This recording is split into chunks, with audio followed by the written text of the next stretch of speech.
Hi, this is Alex from devstories.eu. Scikit-image, the AI image pipeline, episode 4 of 5. A convolutional neural network might recognize a cat perfectly, but turn that cat upside down or shift it 3 pixels to the left, and the model is suddenly completely blind. You fix this with geometrical transformations for data augmentation. Before we augment anything, we have to prepare the baseline. Neural networks require fixed input shapes. You handle this using the resize function in scikit-image.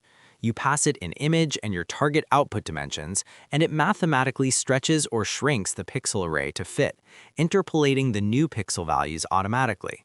But resizing alone leaves your model vulnerable to overfitting. It will memorize exactly where objects sit in the frame.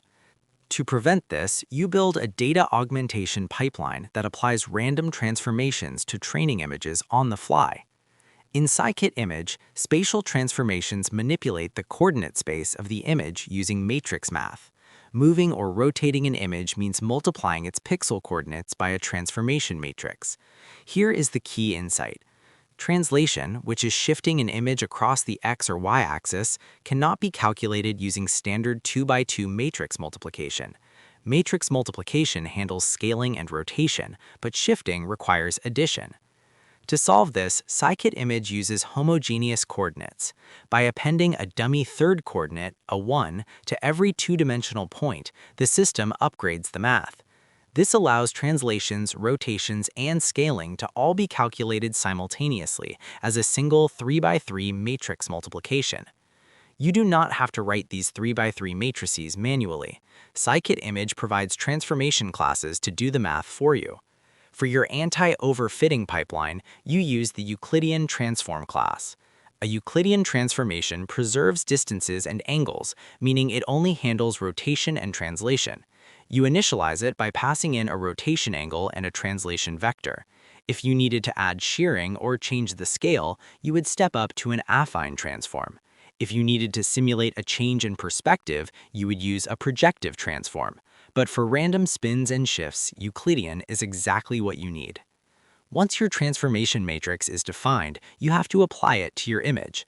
You do this using the warp function. You pass the warp function your input image and your Euclidean transform object. This is where it gets interesting. The warp function does not calculate where the input pixels should go in the new image. If you push pixels forward into a new grid, rotation math creates fractional coordinates. When those round to the nearest whole pixel, you end up with missing pixels, or holes, scattered across your output image. Instead, warp works backwards. It takes the inverse of your transformation matrix. It looks at every empty coordinate pixel in the target output image, maps it backward into the original image space, and interpolates the correct color value. This inverse mapping guarantees a solid, hole-free output. For your augmentation pipeline, the logic is simple. Generate a random angle and a random set of shifts. Feed them to a Euclidean transform, pass that transform and your training image into the warp function, and the output goes straight into your neural network.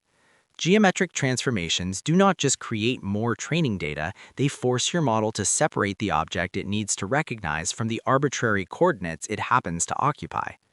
That's all for this one. Thanks for listening and keep building.